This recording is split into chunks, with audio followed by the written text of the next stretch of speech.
Hi there, Chris again. In this video, we will talk about Ayala Land REIT. So if you have no idea kung ano yung REIT or you need basic information din sa REIT, then you can watch our part 1 video. Kasi now, we're gonna talk specific dun sa Ayala Land REIT and what they have to offer. If it's gonna be worth your investment or what are the factors that you need to look at. So, let's get started. Okay, as I mentioned in the previous video, merong 888-page document, the final REIT plan. So here is the final REIT plan summary that I did for you. AREIT or Ayala Land REIT is previously known as Juan de la Rosa Property Development. Pinalitan nila yung name nila to Ayala Land REIT last year, April 12, 2019.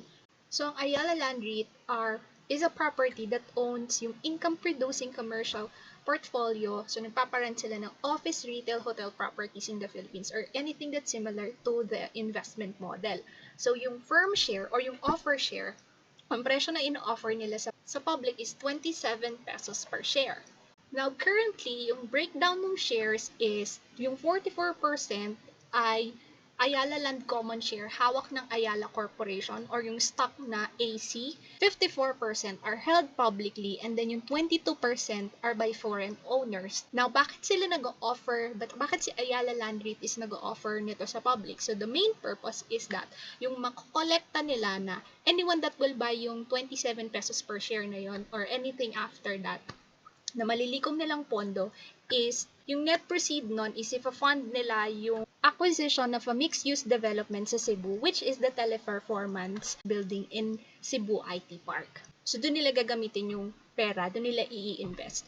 So, currently, saan sila kumukuha ng income nila? So as of the July 24 REIT plan, the company is owning 3 commercial buildings, which is what you can see here, Solaris 1, Ayala North Exchange, and McKinley Exchange. And if magi-invest ka sa kanila, your investment, they will intend to use it to fund yung acquisition nga ng Teleperformance Cebu sa IT Park or sa Cebu IT. Now, let's look at each of the building nila that are currently in their portfolio. So, first is the Solaris 1. Solaris 1 is a Grade A PESA accredited. So, it's a 24-story commercial building na nasa Makati City. Currently, and I mentioned in the part 1 of the video, you look at the occupancy rate. So this is a good sign because as of March 31, 2020, they are 100% occupied. The land lease will expire on 2048. Currently, ito yung mga tenants nila. Shell Shared Services. Ang twister ba to? Shell Shared Services, ANZ Global Services and Operations. Next is Ayala North Exchange, previously known as Project City Gate. So, meron silang 2 towers situated on top of a 3-story retail podium na nangongolekta ng service apartment branded as Seda Residences ng Makati. So, yung first tower, 30-story building siya. It consists of 12-story headquarter offices and yung remaining 18 stories, yun yung Seda Residences na merong 293 serviced apartment. Yung second tower naman nila ay 20-story PESA accredited na BPO offices designed ng 24 hours, 7 days a week na operations ng BPO. Meron din silang 6 levels of parking. And this is actually one of the newest commercial properties along Ayala Avenue. So, I mentioned na meron silang 6 levels of basement parking because other than the offices and serviced apartment, yung rent from the parking ay also added up to their income. So, that's also a good sign. Currently, they're 100% occupied as of March 31, 2020, and yung land lease nila will expire on 2058. And yan yung mga key tenants nila, Makati North Hotel Ventures, Eccentrics, and Oracle NetSuite.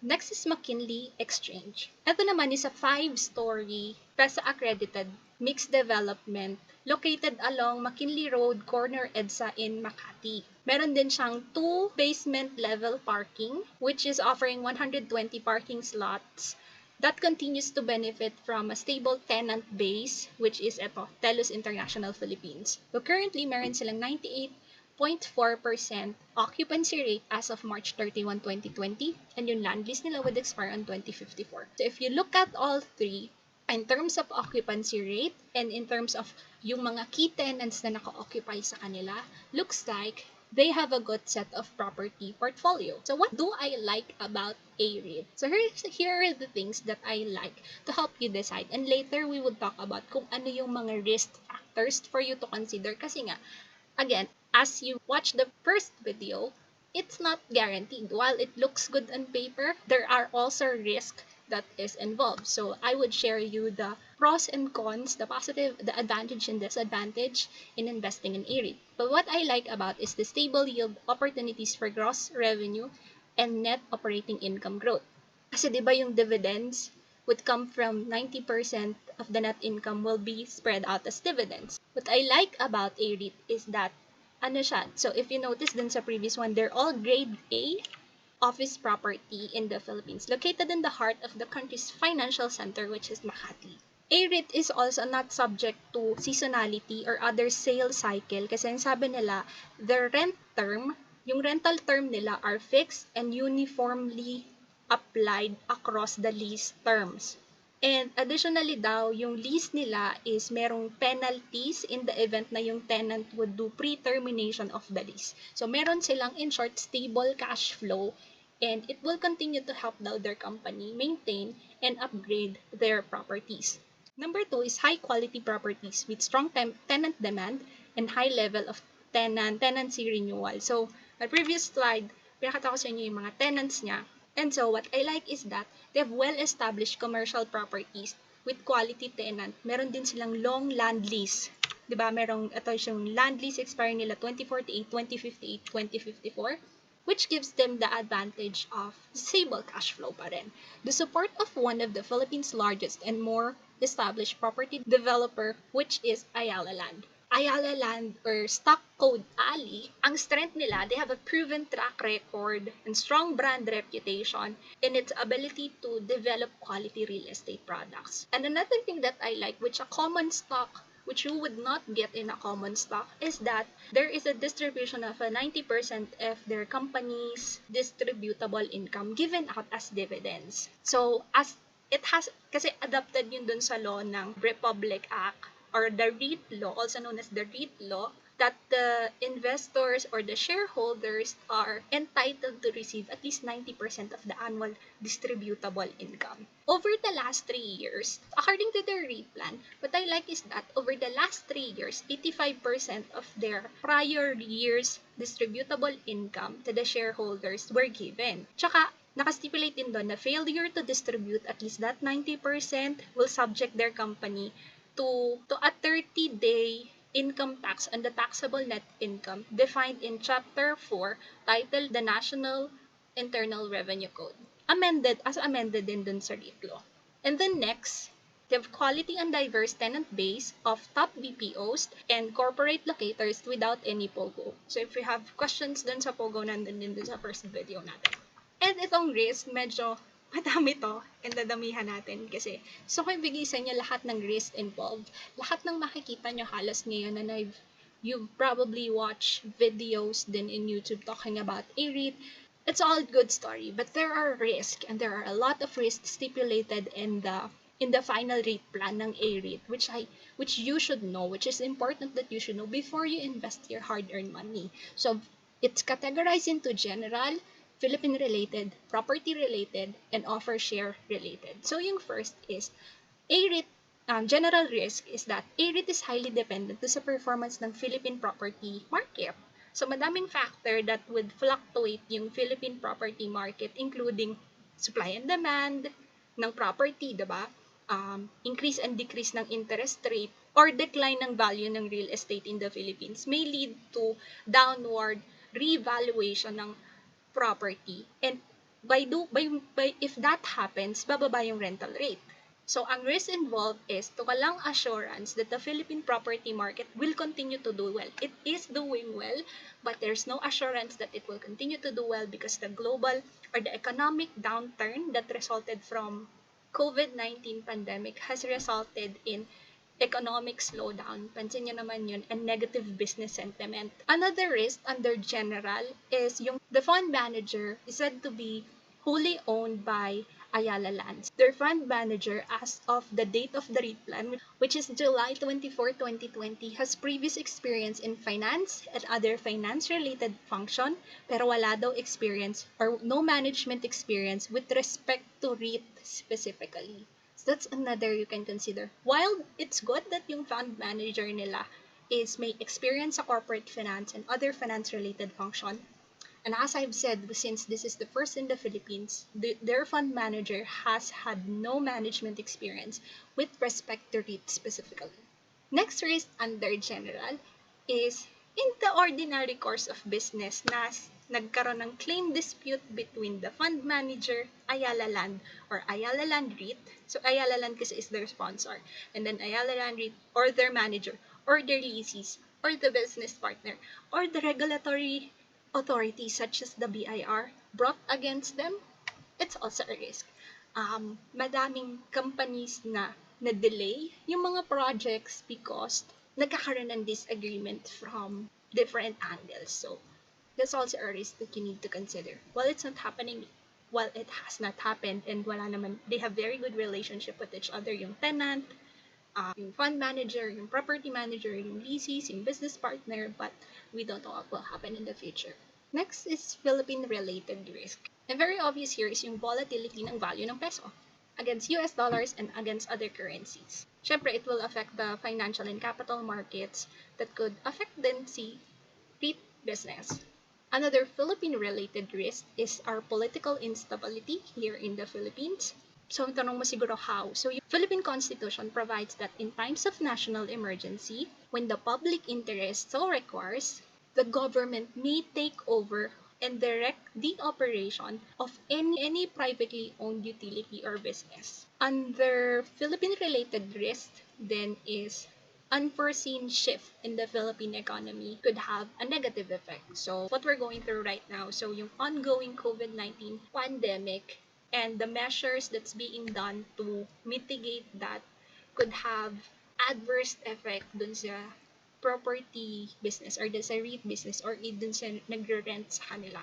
Kasi with the restrictions that is in place, the operations within the retail space has been affected. Yung BPO, hindi masyado. And some of the offices were allowed to operate on-site, others work from home. But if, worst case scenario dan, baka bumaba yung, like hindi naman siguro totally mag-pull out, but bumaba yung number of tenants nila na dun sa dedicated na office space nila ngayon.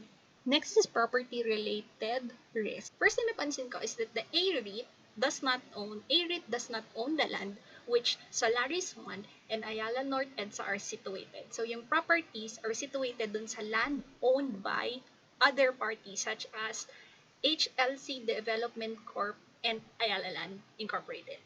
So, Ayala Land owns the title of the land which the Solaris Juan is standing right now. And they have 33 years of term that would end in 2048. So, yun yung pinakita natin na table kanina. So, si Ayala North Exchange naman has underlying lease agreement with HLC. So, meron naman silang lease na 44 years that will end on 2058. McKinley naman is owned by Ayala Land and is subject to long-term lease with a REIT, which is approximately 34 years. Next is offer share related risk. Dun sa last, while parang it's a good thing na first ever in the Philippines magkakaroon ng AREIT, it's also a risk because no REIT has been previously listed in the Philippine Stock Exchange and there are no prior market for the shares. So there may be no liquidity in the market. And yung 27 pesos per share, it could be 27 pesos per share na offer share may fall. While syempre gusto natin tumaas yun, its price may pwedeng maging 25 pesos or 20 pesos.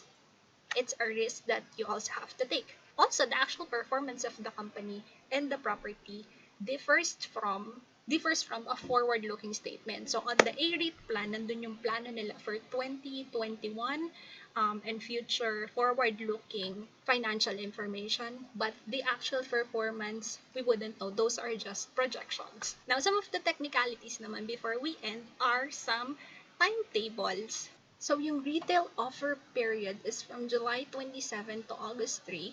And the settlement date will be on August 3. And the AREIT will be listed and can be actively traded. Yung makikita nyo na siya sa chart, traded on the PSE August 13, 2020. So, yun yung summary natin ng final AREIT plan, and I hope this part 1 and part 2 video help you have an idea para mas makapag-decide ka if you want to invest in AREIT. You have to ask yourself first, are you a passive investor, an active investor, or an active trader? Kasi it would matter kung ano yung magiging strategy mo pagpasok ng market. Hindi ka lang bumibili just because a lot of people are talking about it in social media or in the news just because it sounded too good to be true. So you have to do your own research. And I've done the summary for you. If you want to read again the 888 pages, then you can do so. Before you invest your hard-earned money, I hope you take time then to weigh the pros and cons and make sure that you understand yung risk na pinapasok mo. It's just like similar to how I tell you when you invest in the stock market. So I hope this video helped you start from a beginner to a winner, and thank you for watching Stocks Academy.